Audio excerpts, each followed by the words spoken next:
I have with me Srijan, and sir, can you tell us what the early trends are like since LDF is leading? And they've been so confident about their lead. Like Pinarayi had said, that May 3rd, I am going to be sworn in as Chief Minister. So, can you tell us why he has so much confidence and how it's been overall?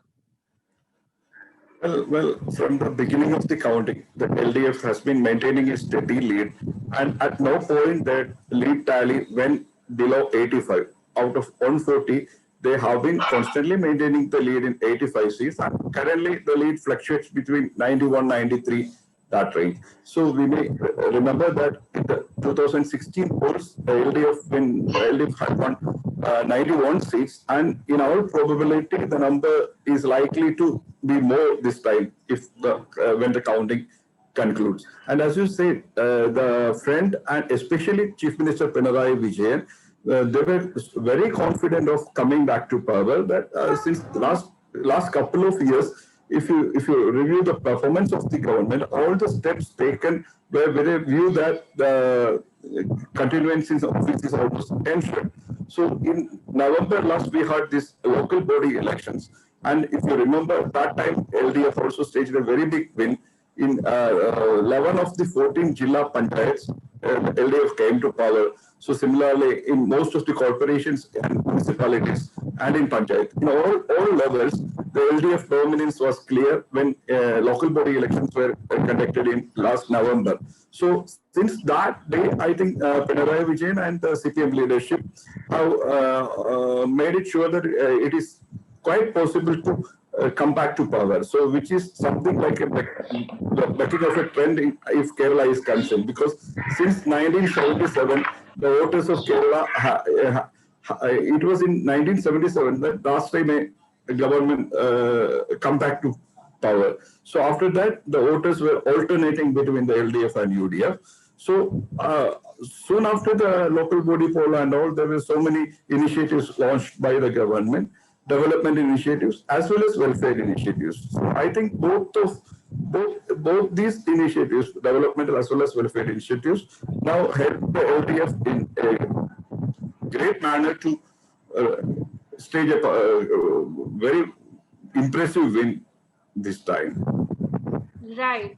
And how has it turned out for BJP, given that they had Sridharan this time, and like in some constituencies, BJP is leading. So, how has Yeah. that worked out? So the BJP state president K. Surendran had expressed confidence of winning over 30 seats at the beginning of the election. So the position was in 2016, BJP had only one seat, that is Neyam constituency in Thiruvananthapuram, from where O. Rajagopal had won.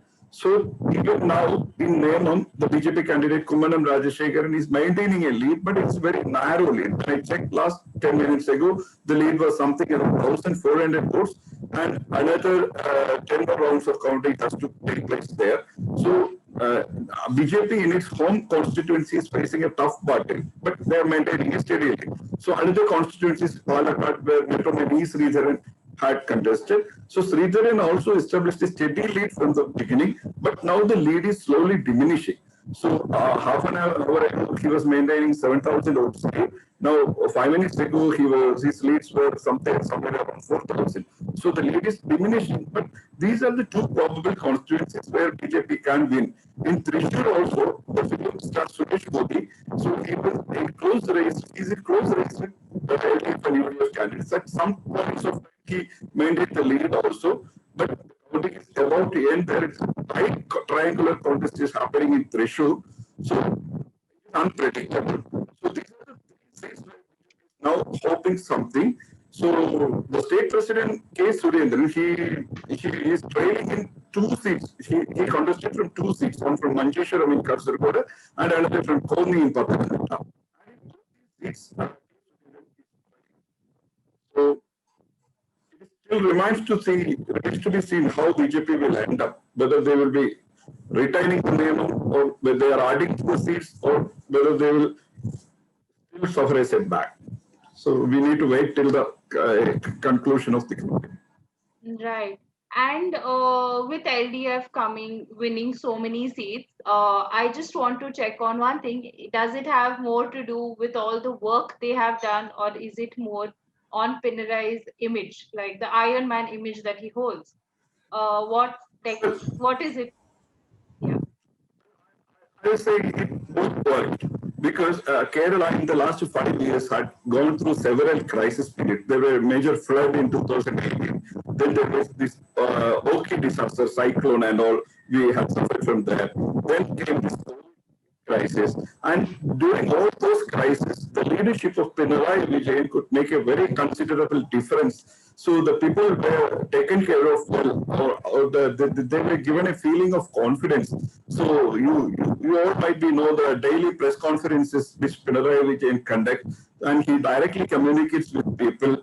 And to tackle with all these things, he had devised another mechanism of taking together all people. There is something like Kerala's own drives to mobilize fund for CPR. That is even happening now for this vaccination challenge. People are voluntarily donating money for that. So all these feeling that we are together, we are as a state, we are together, we should move forward. All those camaraderie and goodwill and all this were inculcated during this crisis period.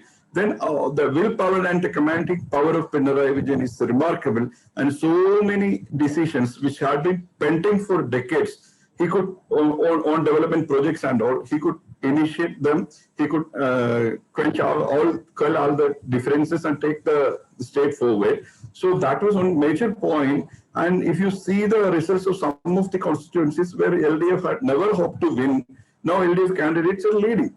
So I think people have voted for Pinarayi Vijayan in most of the constituencies rather than the candidates. And also, if you see the development initiatives, we had invested, Kerala, the LDF government had invested heavily in public health and general education. Government schools and government hospitals were given a facelift. They were made very professional. And there is this life housing scheme where all poor people were eligible to get homes and all. And all these projects have been running for the last 5 years, and it created a huge impact among voters. And I think these are all the major reasons. Also, this welfare pension, they have brought so many people, lakhs of people under the welfare pension scheme. They have regularly, gradually increased the pension amount. And in the manifesto, they have promised that the monthly welfare pension will be hiked to 2,500. So all these steps together contributed to the win of LDF, I think.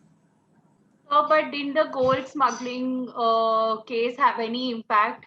If you check the results, I think that controversies haven't made any impact among the electorate, because the major reason is that though there were allegations and serious allegations leveled by the opposition UDF and BJP, so in the end when ED, NIA, CBI, everybody was probing the case, income tax were probing the case, but when they reached the court, when these cases reached the court, no serious evidence or no logical conclusions were made in the court yet. So the Pinarayi Vijayan's campaign or CPM's campaign that all these is a conspiracy to unseat the only left government in Kerala. So I think that had credence among voters. That campaign clicked rather than the allegation. That is the reading now, I think. Right, and prominent leaders like Joseph Mani are not leading right now. What is the reason? Why is it that their Yes. parties are leading, but they aren't? One of the interesting facets of this verdict is that Kerala Congress Mani group, that was an integral part of UDF, switched over to LDF in the last year of power. A few months ago, they switched over to LDF, and their candidates are performing extremely well. Many of them are winning and all. But the party chairman, Joske Mani, has been defeated in his home turf in Pala. Pala was the home turf of KM Mani, Joske Mani's father, and he had retained his constituency for over 50 years. Till his 54 years, he was the MLA from Pala. So, but that constituency, unfortunately, Joske Mani couldn't make a win from that constituency. Also, the two ministers, one minister, Fisheries Minister J. Mercy, she is still trailing from Kundara, a constituency in Kollam district. A former minister, K.T. Jalil, he is trailing from Tavanur in Malappuram constituency. All other ministers who had contested are leading with comfortable majority. We will be having fresh updates. You can look at newindianexpress.com. And thank you so much. Please be safe, everybody. Thanks a lot.